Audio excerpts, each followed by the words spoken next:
Bom, vamos continuar falando de Brasil, mas mudando um pouco o tema, vamos falar do Supremo Tribunal Federal, que tenta encontrar aí caminhos para sair da maior crise de imagem e credibilidade de sua história, em que ele mesmo entrou com o avanço do caso Massa. Depois da liminar do ministro Flávio Dino barrando super salários, uma medida popular, o Supremo definiu, por unanimidade, Caixa 2 como crime eleitoral e improbidade. Antes era só crime eleitoral. Reportagem da Carol Rosito.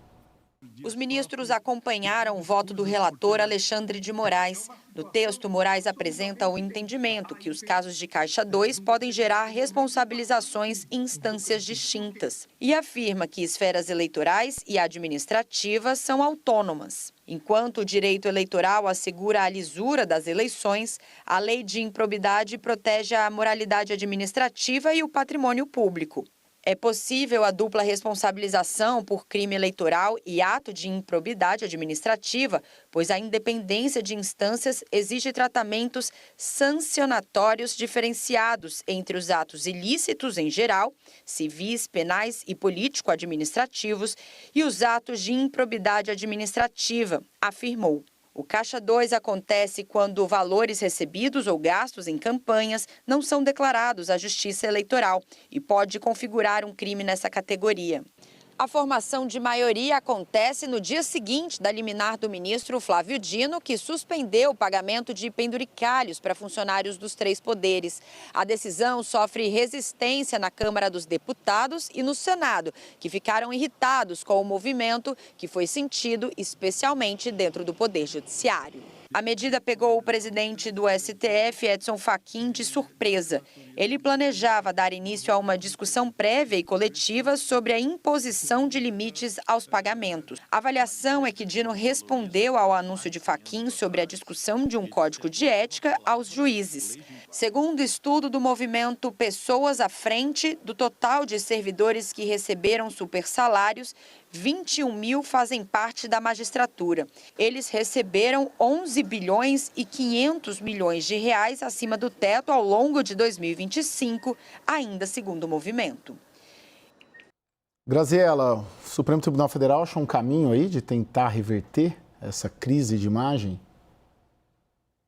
Olha, o quanto ele vai conseguir reverter ou não, a gente vai agora, daqui em diante, entender se vai ou não. Mas que bom que ele esteja nesse caminho e tentando por essas vias, né? Se a gente encontrar uma forma de conseguir suspender esses penduricalhos e outras coisas que são algo absurdas e já se arrastam por tanto tempo, ainda que isso venha por vias que a gente não gosta muito, que bom que isso aconteça. E aí a gente vai começar a perceber o quanto que isso vai continuar, quanto que o Supremo vai continuar nesse foco da discussão esquerda e direita. Isso não é muito. Eu gosto de repetir que o conflito entre os poderes é algo esperado. Quando a gente fala de presidencialismos, a gente fala dessa mútua independência e a gente pressupõe algum conflito.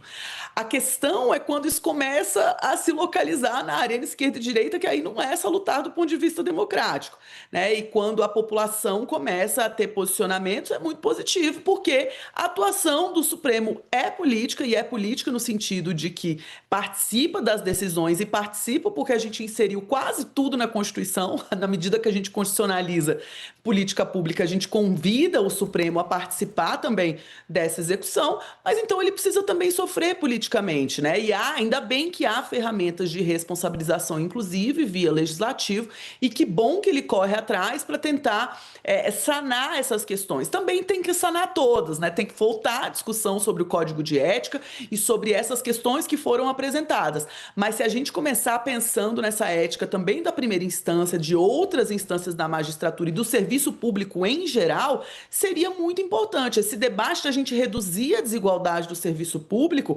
ele é fundamental e ele precisava entrar, inclusive, na reforma administrativa, né? A gente entender por que a gente tem essa desigualdade tão grande no serviço público. Quando a gente olha para a base, para aqueles servidores que lidam diretamente com a população, população, o servidor de nível de rua, que às vezes tem salários profundamente defasados. Por outro lado, a gente tem o mais alto grau do serviço público com salários que não são compatíveis sequer com a iniciativa privada. Então, se a gente puder começar essa conversa vindo daí, que bom, acho que aí a gente vê, eu como institucionalista, vejo as instituições funcionando e espero que ande, né? Espero que pegue, porque a gente já teve outros momentos em que isso foi aviltado, mas depois não conseguiu se levar à frente essas iniciativas. Seria uma surpresa muito positiva se isso acontecesse, mesmo que via judiciário. O ideal é que viesse democraticamente do legislativo, mas também acho que está um pouco desafiador de pensar isso agora nesse modelo de construção de coalizão. Ô Jussara, o que você captou aí do Supremo? O Supremo vai referendar, porque é uma medida que impacta principalmente o judiciário, mas há uma expectativa de que essa liminar contra os penduricalhos seja referendada por unanimidade por todo o plenário do Supremo? Olha, Caio, eu ainda não tenho essa pesquisa de boca de urna, digamos assim, do mapa, né? Principalmente numa corte que está bastante rachada nos últimos dias, pegando ali o gancho do caso do Banco Master, a discussão do Código de Ética proposto por Edson Fachin. Então, foi uma decisão tomada ontem pelo ministro Flávio Dino, só será levar ao plenário no dia 25, então, até lá, muita coisa acontece e tem um carnaval no meio. Eu acho que a grande questão, e você citou isso muito bem, é que essa decisão do ministro Flávio Dino, ela tem um apelo muito popular. Neste momento em que há uma pressão muito grande sobre a corte, isso pode vir a calhar e imagino que depois de muito tempo, porque essa pressão também para que o próprio judiciário reveja os seus penduricalhos, ou seja, olhe para si próprio, isso pode ter algum impacto também nesses votos dos ministros, se seguem ou não com o ministro Flávio Dino. Parece que há uma tendência de seguir, porque, como você disse, faz bem para a imagem do Supremo Tribunal Federal sob pressão. Por outro lado, Caio, tem a verificar como isso vai ficar também no Congresso.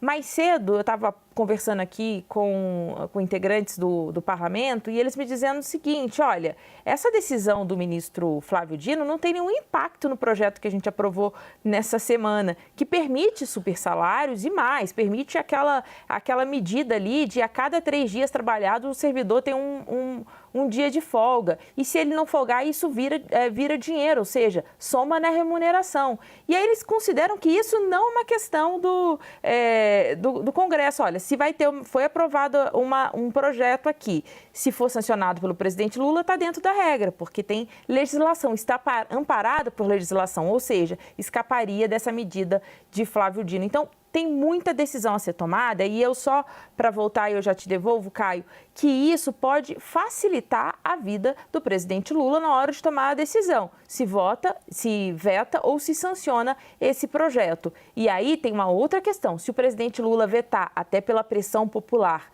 o Congresso vai ter voto em ano eleitoral para derrubar o veto do presidente Lula num projeto que favorece esses supersalários? Ô Thaís, qual a sua percepção? Você acha que o Supremo consegue sair desse buraco com medidas populares? É quase que é surpreendente, né? Que pergunta é essa, né? A pergunta já responde. Não, é como se fosse uma estratégia eleitoral, né? Uma estratégia que só reafirma um caráter político de um tribunal político, porque como que você está com uma crise de imagem e credibilidade, você resgata ali algumas bandeiras de campanha para resgatar uma imagem, então você puxa ali da gaveta aqui que tem aí, ó, penduricalhos, supersalários, Caixa 2 é crime eleitoral. Hoje eu estava vendo também, o Supremo tomou outra decisão, acho que relacionada à área da saúde, só coisas positivas, assim. Agora eu tenho dúvidas reais se uma coisa elimina a outra. Eu tenho a impressão que uma coisa é uma coisa, outra coisa é outra coisa. Eu acho que tem uma ação muito fulanizada, assim, ali tem 4 personas, né, que estão maiores do que o próprio STF. O Flávio Dino é uma delas, né? Então, assim, é o extremo da fulanização das instituições, até porque ele, ao que tudo indica, agiu sozinho. A apuração do nosso Gustavo Uribe diz que o Edson Fachin estava querendo levar esse assunto para um colegiado, para, né, quase que criar um grupo de trabalho, né, para ver se saía alguma coisa dali. E o Flávio Dino, assim como ele fez com as emendas, em que ele não perguntou para ninguém, ele foi lá e foi fazendo, assim como o Alexandre de Moraes toma as decisões dele, abre inquérito para apurar vazamento da Receita Federal, não pergunta para ninguém, o Dias Toffoli chama a cariação, decreta sigilo, manda prova aí para o almoxarifado do STF e também não consulta ninguém. O Flávio Dino faz a mesma coisa. Então, essas pessoas do STF estão tomando atitudes sozinhas. O ganho não é pelo STF. O STF só perde junto, não está ganhando separado. Sim. Resgata um conflito institucional, Graziella, ou você acha que simplesmente o Congresso vai referendar e vai abraçar porque justamente é uma causa popular? Eu acho que é um conflito que existe e que talvez se mantenha por um tempo. Não acho que esse conflito vá além da institucionalidade. É o que eu volto nesse ponto. Existe a pressuposição de um certo conflito institucional e esse conflito está latente há algum tempo, né, entre o Congresso e o Supremo, desde a questão das emendas, né? Quero lembrar, Thaís, que a questão das emendas começa a ser abordada e começa a ser um problema ainda por Rosa Weber durante o orçamento secreto, né? Então, quando ela pede para suspender e pedir a origem, depois é retomada a partir de um timing que é muito político, certamente, de Flávio Dino, mas que passa por essa atuação, de fato,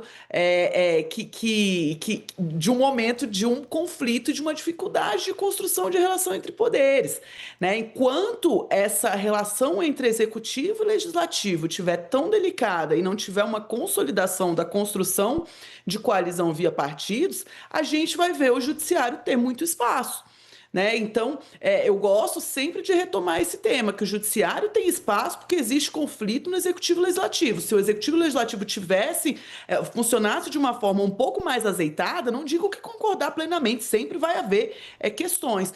Mas se os partidos políticos estivessem fazendo essa função de intermediação, haveria menos espaço para essa atuação tão pronunciada do Supremo, ou se abriria menos brecha, né? Porque a sensação que me dá é que ele ocupa um espaço que é deixado e que não vai atrás desse espaço, e com isso eu não estou defendendo a instituição de forma alguma. Eu acho que a gente tem que o tempo todo pensar em novas formas de pesos e contrapesos, de regular essa atuação fulanizada que seria negativa, né? Mas, enfim, eu coloco na conta do conflito da relação executivo-legislativo essa atuação tão proeminente que a gente vê do judiciário, essas coisas tão ligadas. Ô, Jussara, algum sinal do que a Câmara e o Senado vão fazer? Sobre penduricalhos, né? Porque a decisão do Flávio Dino impõe uma obrigação de aprovação de um projeto em 60 dias que acabe com os penduricalhos. Olha, Kai, em relação ao projeto que foi aprovado nessa semana, depende, ainda há uma incógnita, porque, como eu disse anteriormente, a pressão popular em ano eleitoral de uma pauta que há muito tempo incomoda a população e realmente causa um sentimento ali dessa desigualdade, o Congresso, depois de um eventual veto do presidente Lula, derrubar esse veto para fazer valer esses supersalários, é uma medida impopular. E a gente lembra que eles vão à caça dos votos ali para suas próprias reeleições. Agora, a grande questão tem 60 dias, né, pelo prazo do ministro Flávio Dino, e depois se confirmado pelo plenário, para que eles arrumem a casa. Ou seja, só vai valer aquilo que tem previsão na lei, na legislação. Bem, o que diz o Legislativo, o que me diz aqui a cúpula da Câmara, é que tudo que está previsto, né, que esse penduricalho, o penduricalho do Legislativo tem amparo legal, está dentro da legalidade. E aí, o que a gente pode esperar nos próximos dias é justamente começar a vir do Congresso críticas justamente aos penduricalhos do Judiciário. Então, a questão é essa. Agora, mais importante do que exatamente esse projeto que foi aprovado nessa semana, Caio, é o efeito cascata de tudo isso, inclusive no Judiciário. Olha, a equiparação com o Ministério Público. E aí vai criando esse efeito cascata, que é, como disse o Flávio Dino, o império do penduricalho. E é isso que vai enfrentar agora. Popularmente, todo mundo se sente quase como ali justificado ou vingado de ver esse assunto ser enfrentado neste momento.